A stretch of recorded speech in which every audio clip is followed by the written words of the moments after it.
So then, 6:20. Can you hear it with your ears? Can you see it with your eyes? Can you feel it wiggling between your quivering thighs? That thing with James. Once every millennium something will come along. When you feel it you will know it, 'cause it's coming on strong. That thing with James. Sit back, relax, deep breaths, no stress. Let me come inside your mind. I promise you it won't take long, the change will happen soon. You will feel something so special growing deep within you. That thing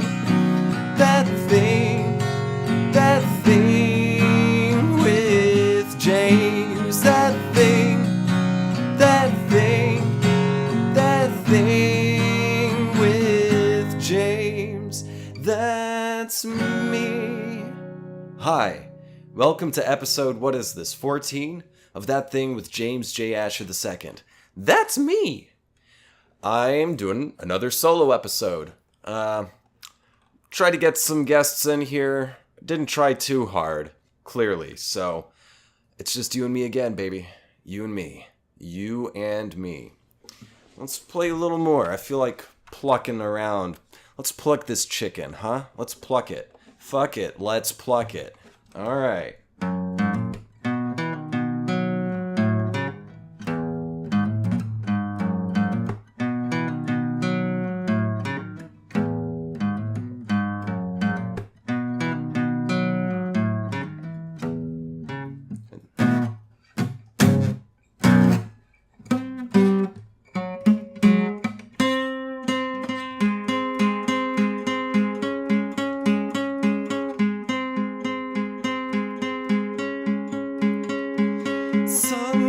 Sunshine in your eyes. Sunshine is the name of a butthole of a neighborhood cat. She crawls in your lap,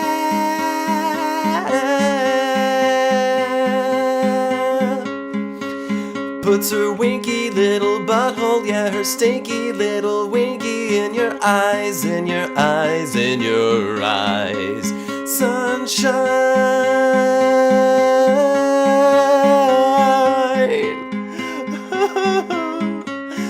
oh sunshine. It's a little bit of a tune I've been developing lately, just felt like playing it, so there you go. For those of you left watching and or listening, this has been a musical past few days. I went to see a show that I never ever thought I would get to see. Since the early 2010s, since about 2013, I have been a fan of a genius musical artist named Connan Mockasin. Connan Mockasin is from New Zealand. If the stuff that I've researched is right, that would be Wikipedia. He's from a place called Tarawanga. It's a Maori word for sure. I imagine in a Kiwi accent it would be pronounced Taronga. Taronga, New Zealand. Yeah. Well, this guy, Connan Mockasin, I've been a fan of his since, like I said, 2013, and I've been tracking his tour dates over the past few years, and I couldn't find anything about him ever being in Austin or anywhere near Texas. It seemed like every place he went was somewhere on the coasts, the bigger cities in the United States and around the world. He's an international indie sensation. People have been asking me to describe Connan Mockasin's music. People that I've told about. I've told these people about Connan Mockasin. They haven't heard of him, they haven't listened to him, and they want to know how I would describe him. And I could never really, and I still can't really describe what he's like. It's kind of like Prince. There's only one Prince. Prince is his own thing. Connan Mockasin is kind of like that. And he's kind of like Prince in that Connan Mockasin is like his own gender. And the live show, I finally got to see him in a live show this past Thursday. The man just oozed so much charisma. He has taken the number one spot in my favorite live music acts that I've seen thus far. Number one was Man Man. However, I have not seen Man Man in a number of years as they haven't been on tour. And they haven't really had any reason to be on tour, but they haven't been on tour. And they used to be my number one spot, especially the first time I saw them around 2014 maybe. At the same location that I saw Connan Mockasin this past Thursday at a place on Red River downtown called Mohawk. All of the bands that I'm interested in seeing always seem to be playing at the Mohawk, so Mohawk is my favorite venue in Austin, music venue. And, Man, you got to come back. You got to come back and reclaim that number one spot because Connan Mockasin came in and just charmed everyone's pants off. During the show, I believe he may have mentioned that this was his second time in Austin. Either way, it was the first time for me, and it was definitely pretty early for him. It was him, a dude on keyboard, synths, and a drummer. So it was a three-piece band, and it was like hanging out in someone's living room. The vibe was just super chill. The band even set up a door, some kind of like wood plank on a couple chairs or on top of some amp boxes on the back of the stage. And they had a few liquor bottles back there and their little mixed drinks. And they would play a tune and jam and then go back and take a sip. And Connan, someone had to run to the bathroom or something. And Connan would say, "Hold on, we need to reset. The guys need to reset." And so they'd take a moment and step back and just take a few sips, crack a joke with each other, and then come back and play some more music for, 15 minutes or so, and then go back. It was a whole jam thing. Now back to how would I describe Connan Mockasin to somebody? It's like blues. I'd say it was pretty bluesy. It's like blues, jazz fusion on a whole lot of acid. That's about how I would describe it. You gotta check it out. Connan Mockasin, if you're not familiar with it. It's spelled Connan, that's Connan, and then Mockasin, Mocksin. Connan Mockasin. Check it out. A lot of people know him from his big album called Forever Dolphin Love. Forever Dolphin Love. Great music. And it was a great show, and I actually ran into some people, a lady that I didn't know that I knew. So I got to the show pretty early because I used this app to buy the ticket, and the app said, this show starts at 8 p.m. So I got there a little bit before 8 p.m., and I look at the signs and it's like, oh shit, the doors open at 8. Usually doors open at 7:30, but no, the doors open at 8. Fucking bugs are getting in here. Spiders have been getting in here. It's a spider house right now. The doors opened at 8. The opener started at 9, and the opener was the guy on the keyboards and synths, and he was really good too. I can't remember his name, but I'd heard his music before once he started playing it. Kind of meditative music, and he talked about being in the rainforest and I guess, I don't know, with some kind of shaman or something, and he was inspired by the life of the forest and made this music that he made, and it was very nice, very chill, ethereal sounding music. I don't remember the guy's name. I don't feel like looking it up right now. But Yeah, the opener, and he ended up playing with Conan, so I guess they're touring around together. And then Conan went on at 10 p.m. and played until midnight, and it was a fucking awesome show, man. Well, while I was there early, I stopped and sat at the bar, got myself a beer and a shot, and I was just chilling, killing time, and I saw this blonde lady who's probably, I guess, I'd have to guess she's about my age. I saw her and she looked somewhat familiar, and she looked at me too. And there was, just a split second where we just kind of looked at each other and then looked away. And I was like, I probably don't know this woman. She looks familiar, but I probably don't know her. Well, apparently she was having that exact same thought process about me, because once the doors opened up and I went out, the venue has, it's got the ground floor by the stage, and then it's got a few different levels you can walk up. And I was just walking around the levels while people were coming into the place, and there was still an hour to kill before any of the music started. And that blonde lady's there with a couple of her girlfriends, and she calls out and says, "Hey, do I know you?" Because I was kind of walking near her area. She said, "Hey, do I know you?" And I said, "I think maybe, because you look sort of familiar." So we went over. I can't remember her name right now. If you, madam, are watching or listening, or if someone that was there at the time was watching or listening, I'm sorry.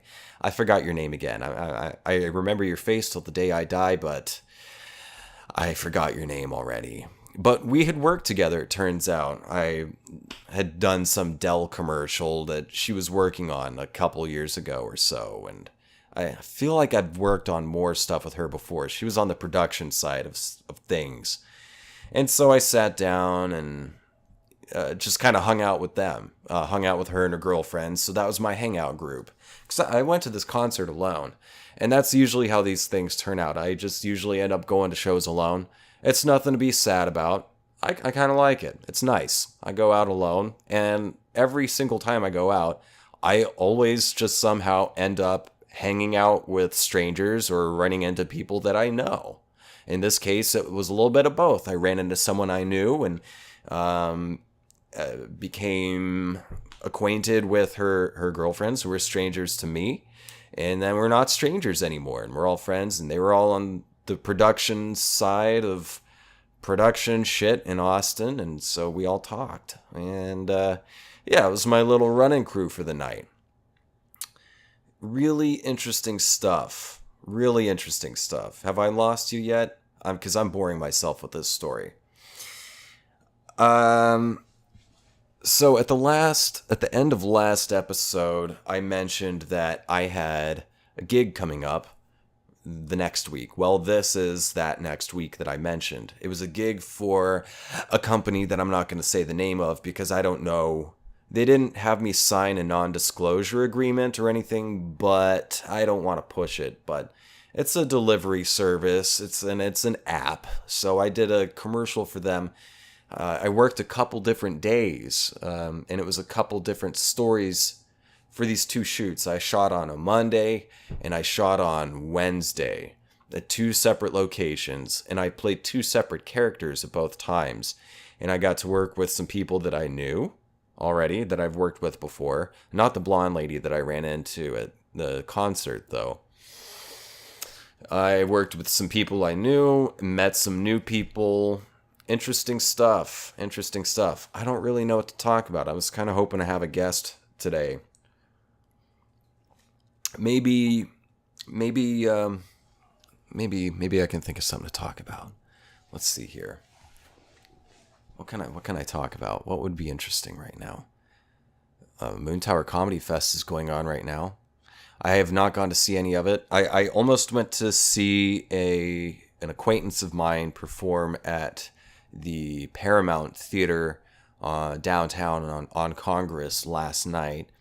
But the show was at 11. It was $20, and it's like, dude, I've been running around for the past 2 weeks, spending a lot more money than I usually do, which is fine. It's something I need to do. And I don't have to spend money to go out. And, I've been getting a little bit more money than usual coming in because of this commercial gig, so that's nice. So I felt okay going out and doing things. But these past 2 weeks have been pretty active for me, just getting out of the house, doing different things, which is nice, and it's something that I've really needed. Over the past year and some change, for my day job, I've been working from home. Thank God. It's a part-time gig, but I get to do it from home now, and that started last year. So over the year of working from home, I didn't realize until this year, until the past few months, that holy shit, I'm going stir crazy. I'm home all the time. I'm not going out, and I'm just kind of going nuts. And so I've been meaning this year to get out and do different things. And well, I've been slowly pushing myself to do different things and get out of the house. And these past 2 weeks have been a lot of getting out and just living life. And it's really nice. I feel a lot better. I feel a lot less crazy, a lot less stir crazy. I feel a lot more relaxed. I feel comfortable. The weather's nice. It's perfect outside. I've got the window open. It's sunshiny. It's warm. It's like, what? I don't know, 80 degrees or something, which used to be, when I first moved to Texas, it was hot as hell. But now 80 degrees is like just, oh man, that's a nice warm feeling. It doesn't feel too hot. Yeah, I'm sticky. Yeah, I'm sweaty. Yeah, I'm stinky. Yeah, I have not turned on the air conditioner today just because it's noisy and I don't feel like it. I feel like being a stinky boy. I feel like being a greasy boy. A stinky, greasy boy on a pretty day. Ooh, ooh, ooh. What do you say? Yeah, so at the first day of the shoot for this commercial, on Monday, I was talking to this dude named Aaron, and turns out that he was on a little show called Friday Night Lights. I've personally never seen it, but I know a bunch of people have seen it. It was a pretty big hit show, and it was a big deal here in Austin because it was filmed here in Austin. And this guy, he was one of the regular characters on the show. And so I talked to him, and he was a really cool dude, and I was talking to him about stand-up. He said that he does stand-up now, and he's been doing it for several years, and he loves it. And I told him that I've been meaning to do it, and he said, well, what are you waiting for? And I said, honestly, I'm just nervous. It's just fear is why I haven't started doing it yet. I'm just kind of afraid of not being funny. I don't feel confident in my joke writing ability. I'm better at telling stories and then finding jokes in a moment. And he said, that's fine. That's what I do. That's what, like, most people do. It's, it's rare to find someone that's really good at writing just jokes that doesn't end up just being hacky. And yeah, usually jokes are born out of a story. So, and he gave me all sorts of encouragement, and I'm just gonna, fuck it. I'm gonna toot my own horn, because I put myself down a lot. If there's some negative lining I can find in myself, in my life circumstances, then yeah, I'll say it, which is normal. I feel like everybody does that. It's a healthy thing to hate yourself to a certain degree, I feel like.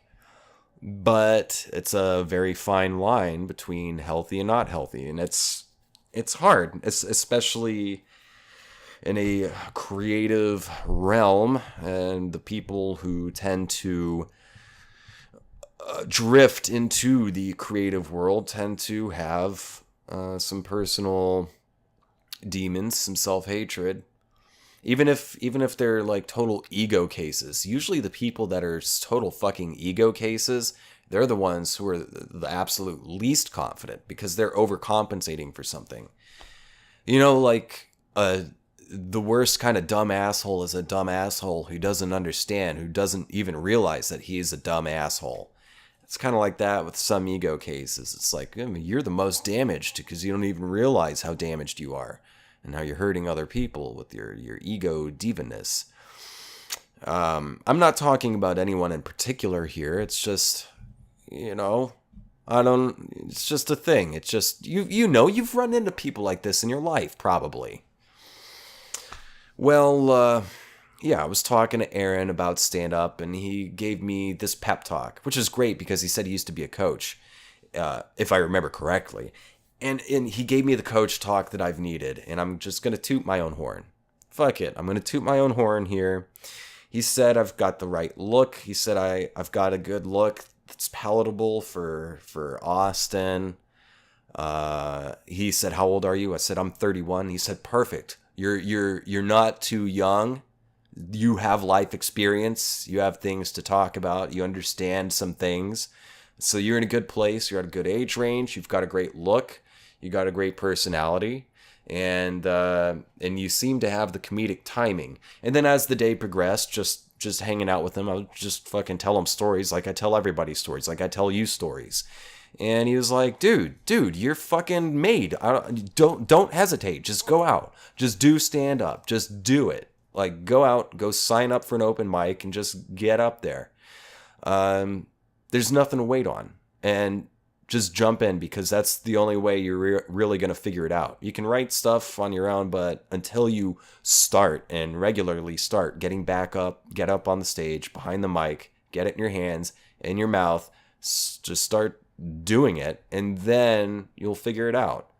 So yeah, I told myself last year, I wrote out this whole sort of a game plan for 2019. At the end of last year, I wrote out a game plan for 2019, and I even wrote out dates.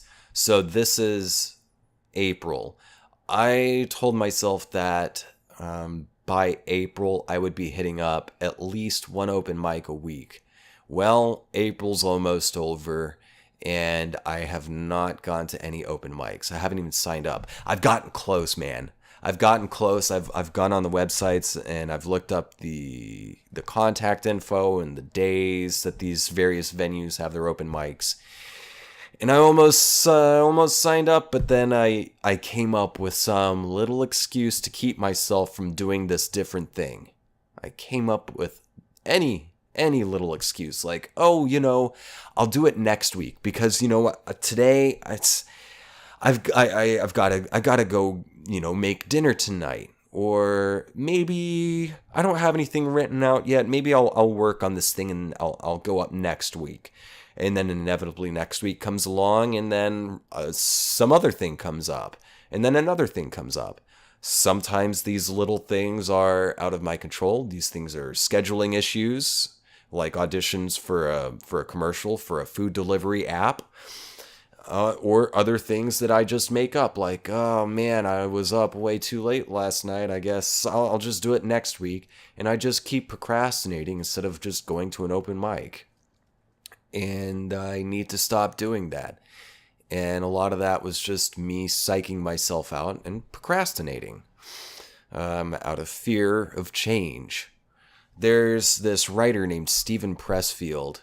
He has a book called The War of Art. Not The Art of War, but The War of Art.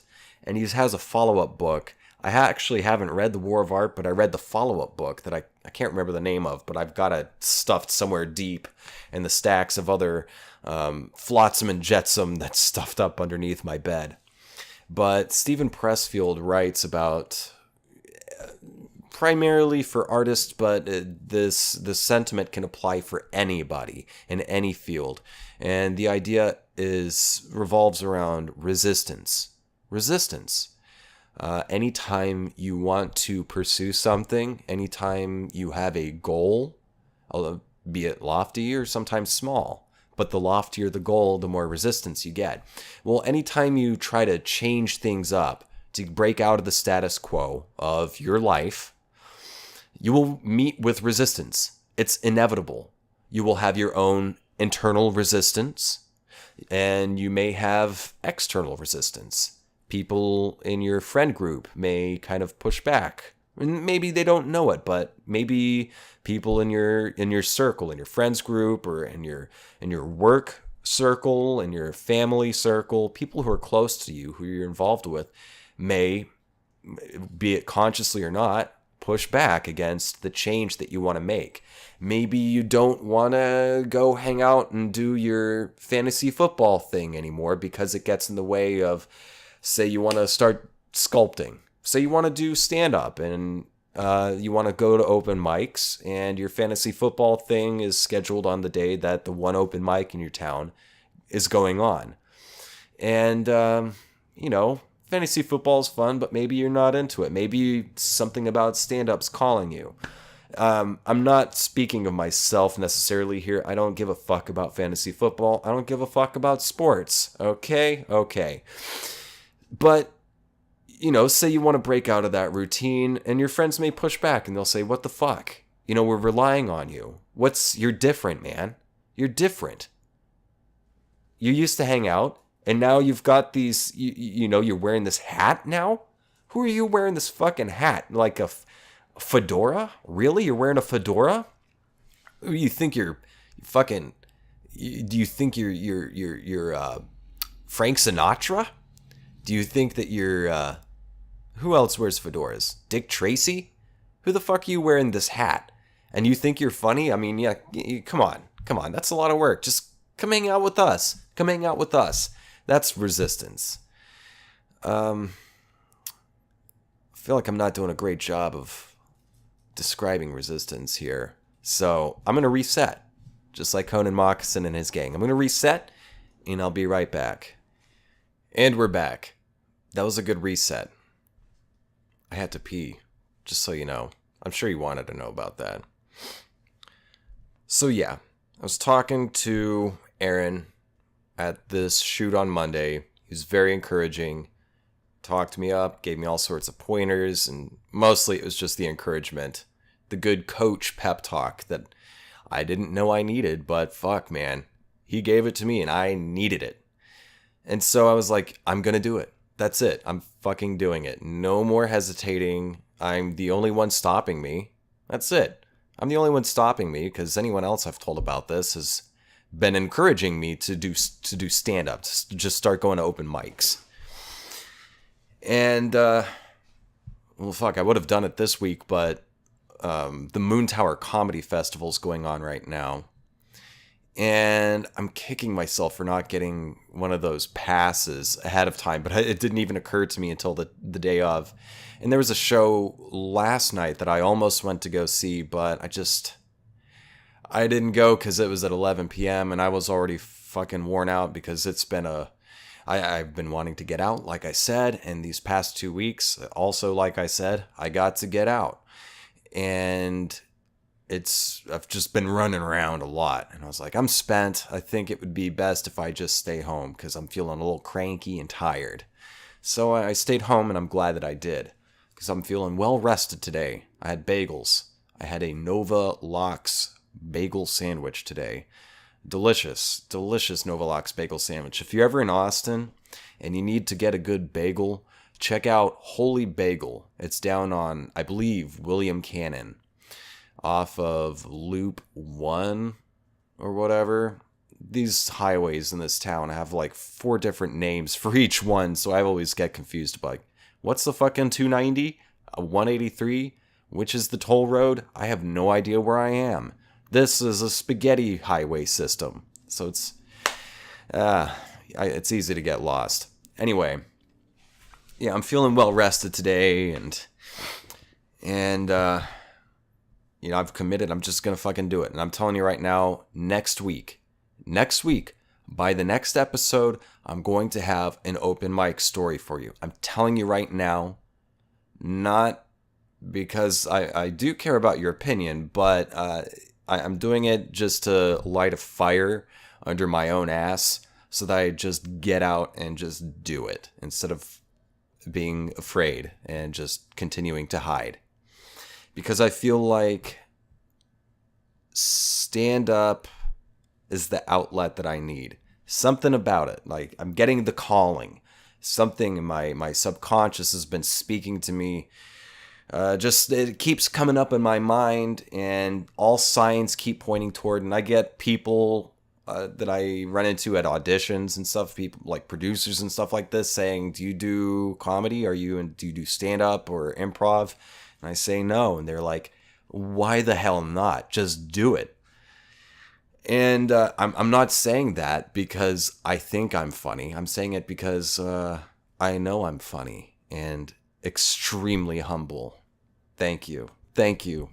Thank you so much. I appreciate it. I am humble. Well, I'm going to bring this all together, but I need to find my way back into the thread because I've got a few different elements working here right now, and they're all leading to this one point, all right? So let's go back to the concert. At the concert, I had just come out of a week of 2 days of shooting this thing and talking with other people and getting that encouraging pep talk from Andrew. Thank you, sir. Thank you. And so I was feeling pretty good about myself, and then I was getting to see Connan Mockasin, and I never ever thought I was going to get to see Connan Mockasin, but there I was watching the show and talking to these other people who are involved in the entertainment industry, and they were really nice. Entertainment / commercial industry, but you know, people got to pay the bills. Commercials are a necessary evil for me right now, but you know, whatever. Where am I going with this? Come on, James, get your brain together. Where are you going with this, buddy? I got my guts ripped out, man, by some fucking rando. After the Connan Mockasin show, I hailed a Lyft, an LYFT, one of those rideshare things. If you don't know about it, look it up. I'm sure you probably know about it. I hailed a Lyft. It was about midnight 30, Friday morning, and I walked over to 10th and Congress so that I was far enough away from any kind of action so I'd be easy to pick up. Because it's a hassle to have to deal with trying to have your ride find you and then you try to find your ride and then having to coordinate when the ride drives by because you're in the middle of bedlam. So if you're in a crazy busy area, try to find somewhere a little bit more calm before you hail your Lyft or Uber or whatever else, because it'll be easier for both you and them to get that ride and to get to your destination. I hailed this Lyft, and it was a van. It was this Mazda van. It was white. Looked pretty nice on the outside. The guy came, picked me up. The door opened up, and the inside, it was clean, but dude, it was beat to fucking back. It was like a completely different vehicle, because the outside, it looked like a pretty recent, within the past 10 years kind of vehicle. Minivan, white, clean, no dents or anything.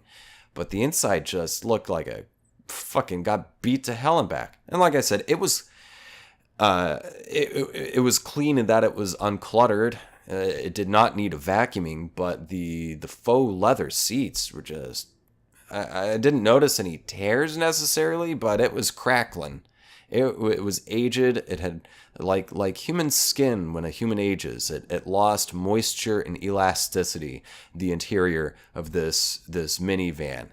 And it was like just kind of run down on the inside. It was the most run down ride I've ever had on one of these things, which took me back. I'm not saying that I need to have something that's not totally beat up on the inside. It was just noticeable to me. It's like usually these rides aren't so beat up. But this one was beat up, you know, whatever. On the inside, it was beat up. And the guy driving it was a middle-aged dude. Looked like he was in his, I don't know, mid to late 50s.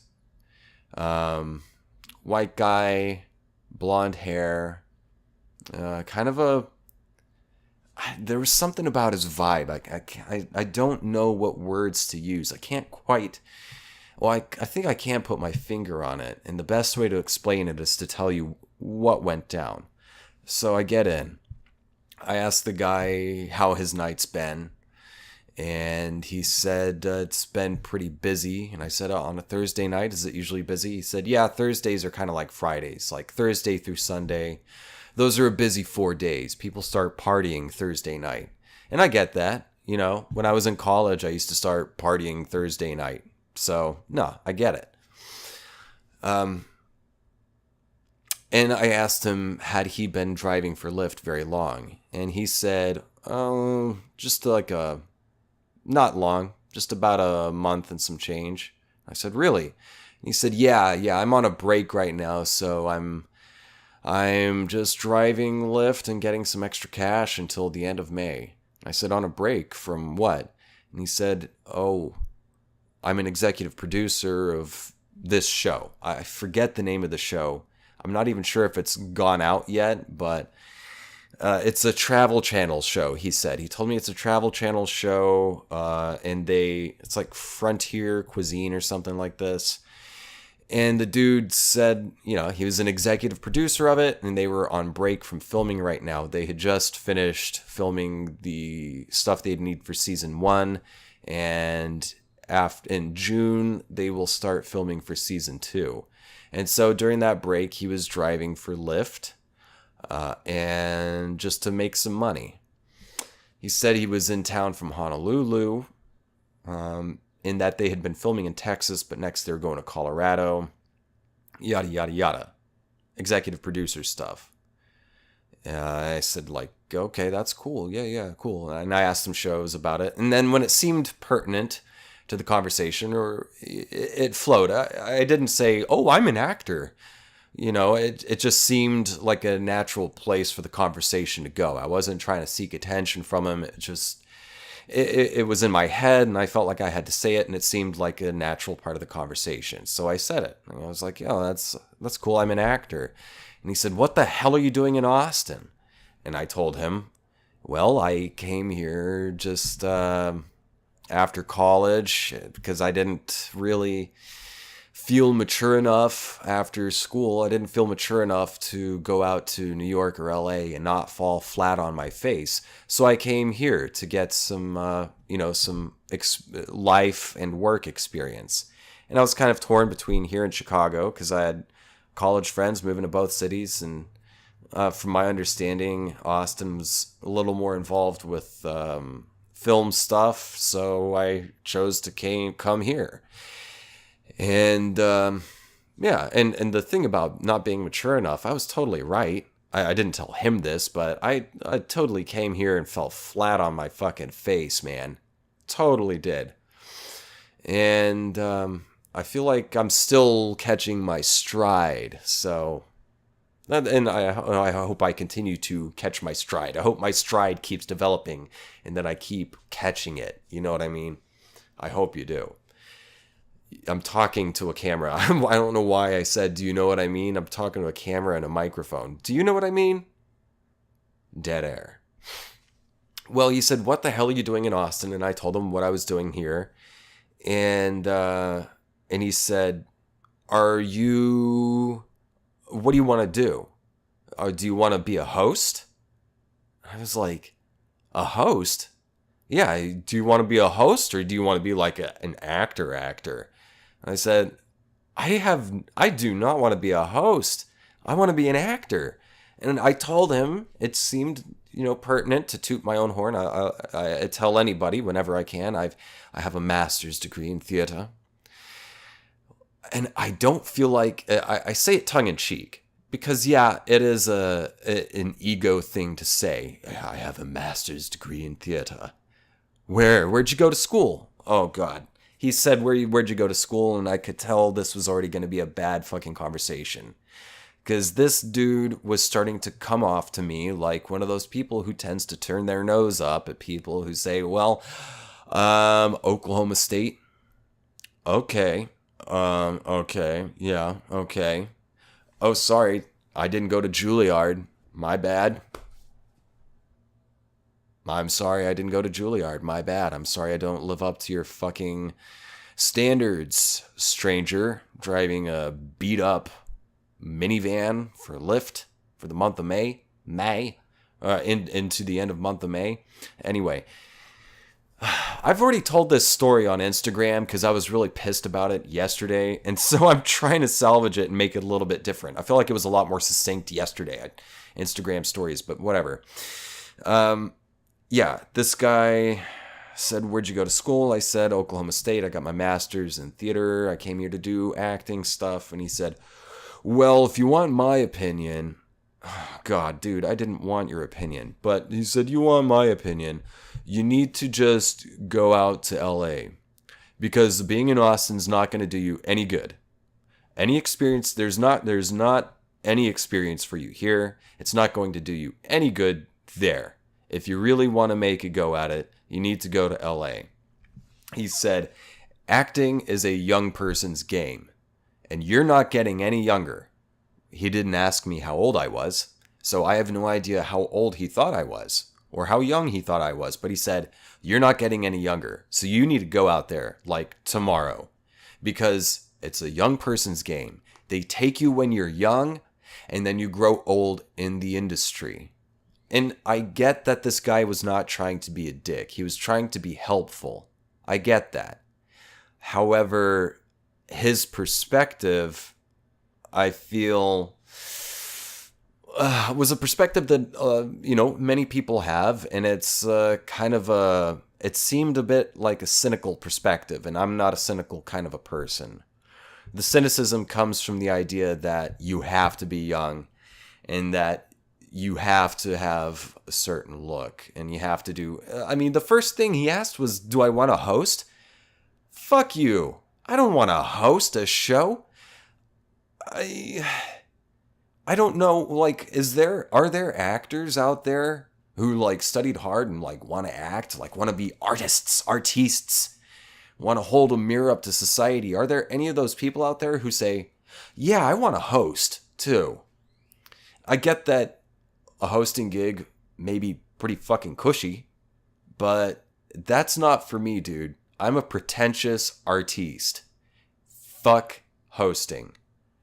If it works for the people, bully for them, good for them. I don't look down on them.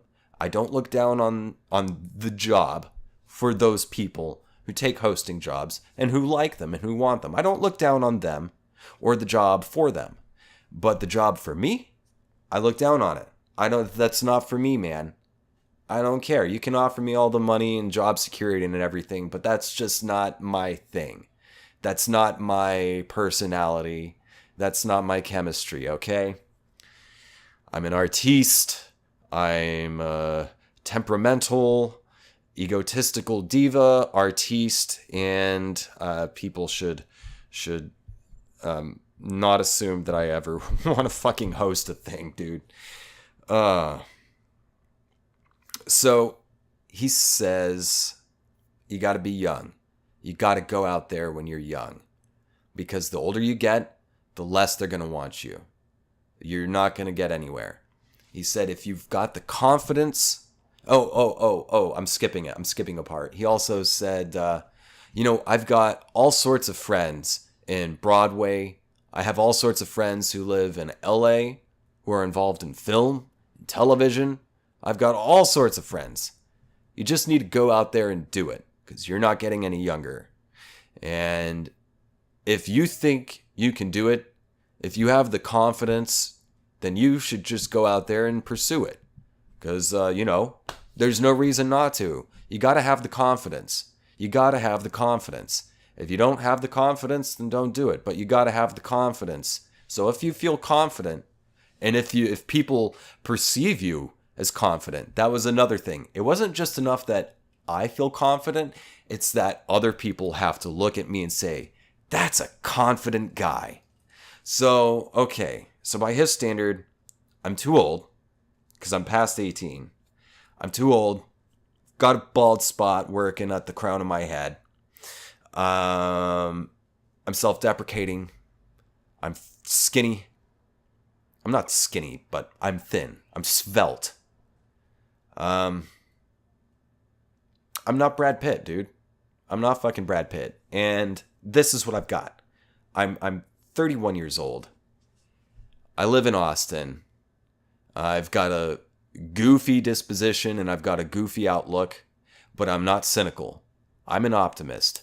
And I defy the idea that I have to necessarily be 18 to go out to LA and do anything with my life and have any kind of success within the industry. And success to me is just being able to pay all my bills and live comfortably, solely through money that I get from acting or writing or any kind of artistic endeavor. That's me. I defy the idea that you have to be young. That's old. That's old school. That's old guard. That's old thinking. And I don't like that, you know? So I'm sorry I'm not 18. And he said, you're not getting any younger. Just go out there and do it if you think you've got the confidence and if you think people can perceive you as being confident. I defy that. The idea that people have to perceive you as confident. Confidence, it helps. It helps to, when you're at ease, it helps to put others at ease. That's a large extent of what confidence can serve, is just putting other people at ease with you being at ease. But there are plenty of fucking, like, show me an artist. Show me a fucking artist who's super confident. And I'll show you someone who's probably not that talented and probably, or maybe confident now, but they weren't confident when they started out. Artists are largely very self-deprecating people, dude. So, you know, and to try to put on some air that I feel would make people think that I'm confident, I'm not down for that either. It's hacky. It's dishonest and hacky, and people can smell it. Audience can smell hack. All right? Let's see how much time I've got here. Man, I always get to rambling longer than I intended to. I'll be right back. I need to get some water. All right?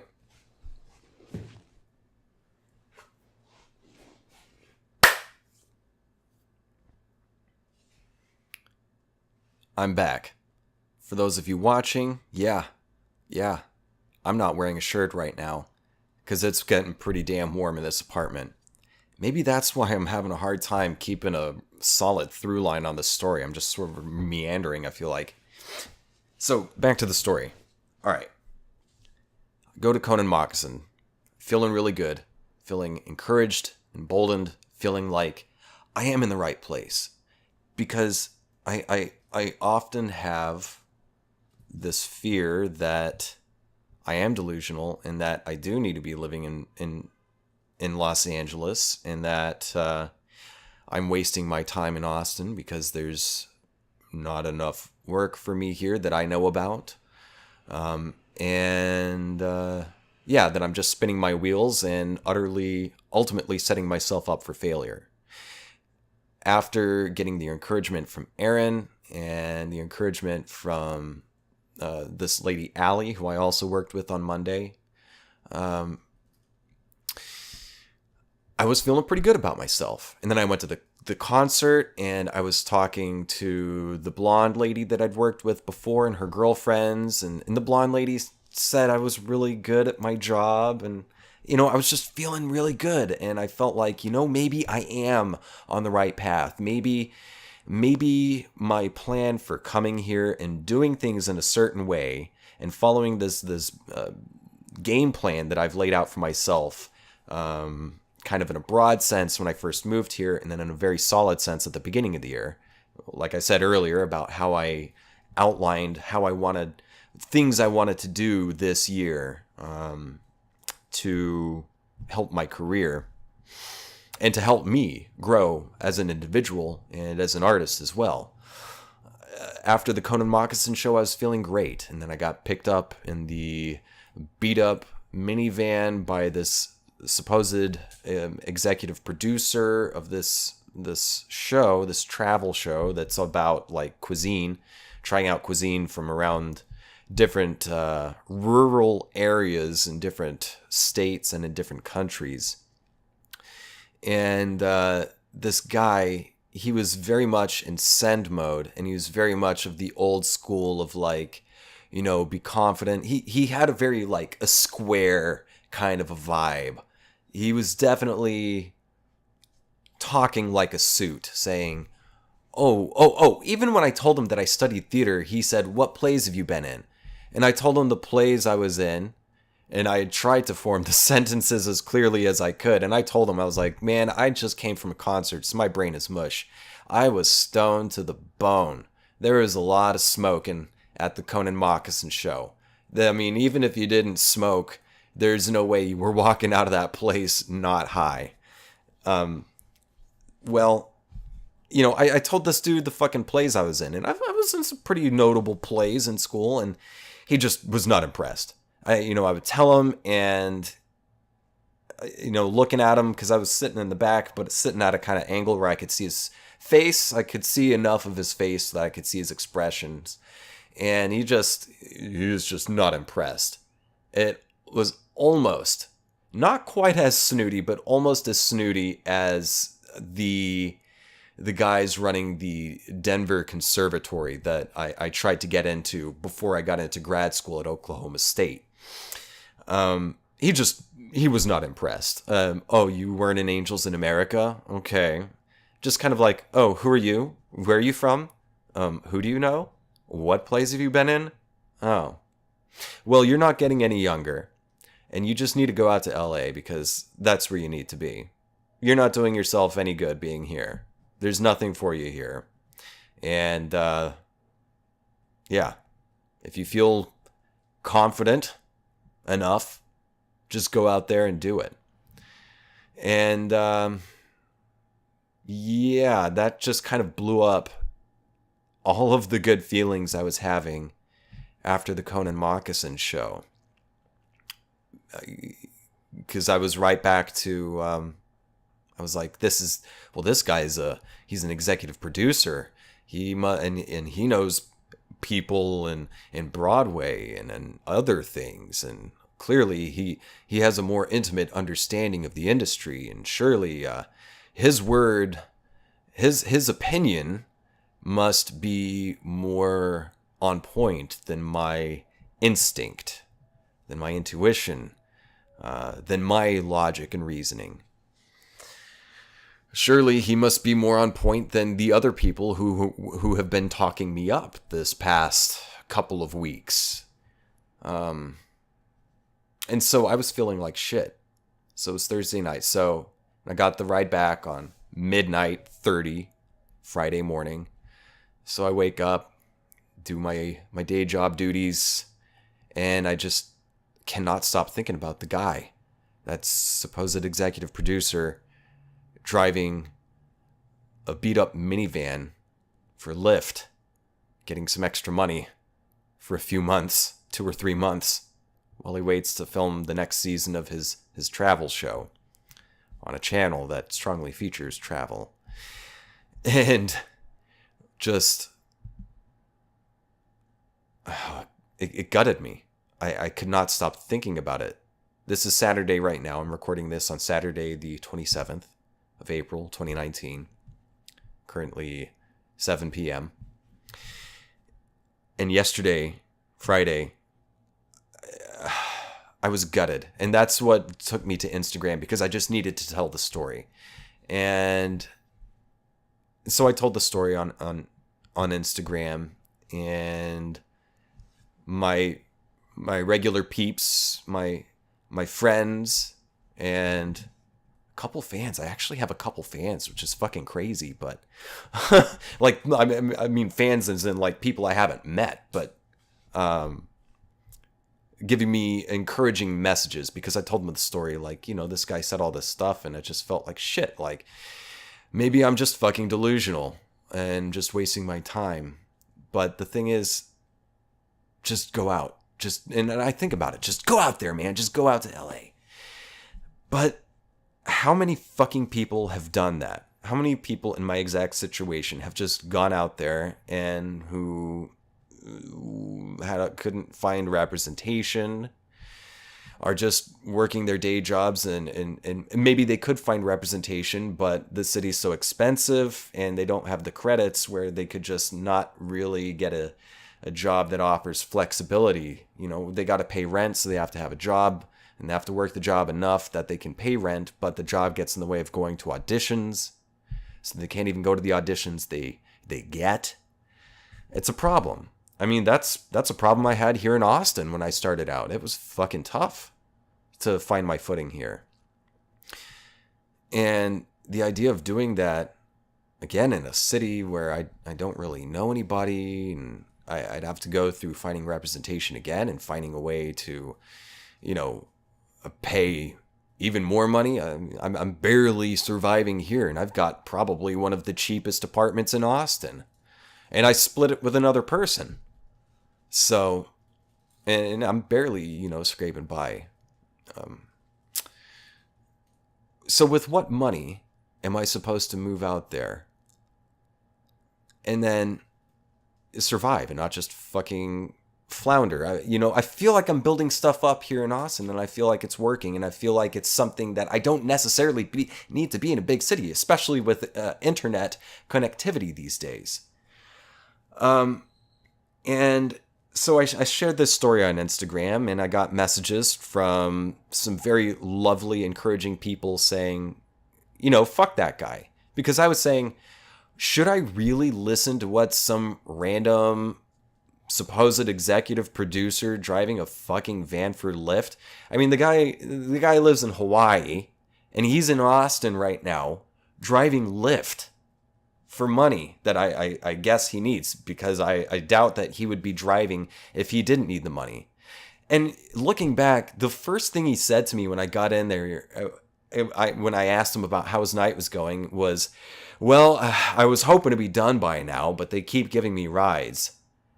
That was the first fucking thing he said to me. And I was like, well, I'm sorry to, add to your inconvenience.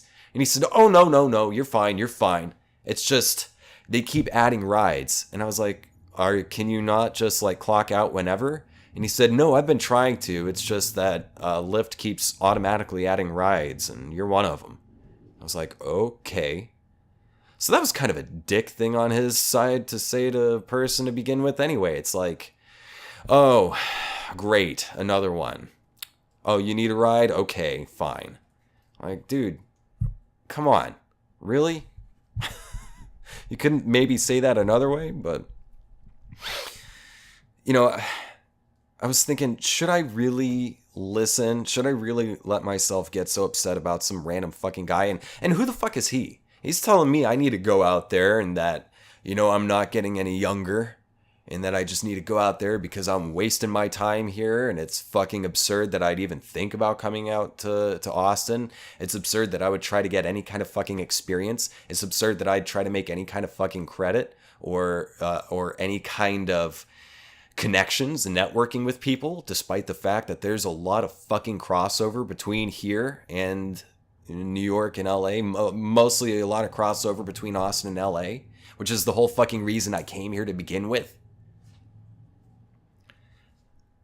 It's not as so fucking oversaturated here as it is out on the coast. It's not as dismal of prospects. Maybe it is as dismal of prospects, I don't know, but I came here because it seemed like a better bet. I was making an educated guess. I was making a well-researched gamble by coming here. And so far, I think it's okay. I think it's okay. Yeah, maybe I may not be out there. Maybe I may not be getting whatever. I don't know that I would be doing any better on the big coasts. I honestly don't know that. And fuck that guy. And that's what my friends were saying to me on Instagram. They're saying, fuck that guy. You're doing fine. That dude's just negative, and he just wanted to listen to himself talk. And if I look back, I can see things, the way he was being a little bit upturned nose with me, the way he was being dismissive, the way he had a lot to say about a lot and knew about a lot. And, fuck that guy. He's not in LA. He's living in Hawaii. And driving fucking Lyft. Come the fuck on, dude. Who are you? Get off your high horse, dude. Meet me on a human level, because he was not meeting me on a human level. He was talking at me. Not with me, not to me. He was talking at me. And then offering unsolicited advice that just gutted me utterly. But, I do need to change some things because what I've been doing, it just hasn't been working out for me. I've not been fulfilling a need that I have right now, and I feel like that need can only be fulfilled by going to open mics. And yeah, sure, it's open mics, but I feel like there's something there. I feel like, I've always wanted to do comedy, but why haven't I fucking been doing comedy? I've been doing the open mics just because a million different excuses that I came up with, and I haven't been doing improv because all I know of is the only way you get in is through classes, and I can't really afford classes, and I don't want to have to get a second day job to be able to afford improv classes. So open mics are the way to go, and I something tells me that's just the fucking key that I need right now to I just want to work, man. I just want to be involved in creative endeavors, and I want to make friends. I want to network. I want to be active. I want to be alive in things. And so yeah, I just need to do it, right? And maybe I do that for a while and see where that goes. I'm getting hungry. I'm getting very hungry. So I'm going to end this episode here right now. Next week, for the next episode, I'm gonna have a guest. For the next episode, man, I'm gonna have a guest. All right. So stay cool, kiddies. See you next time. Bye.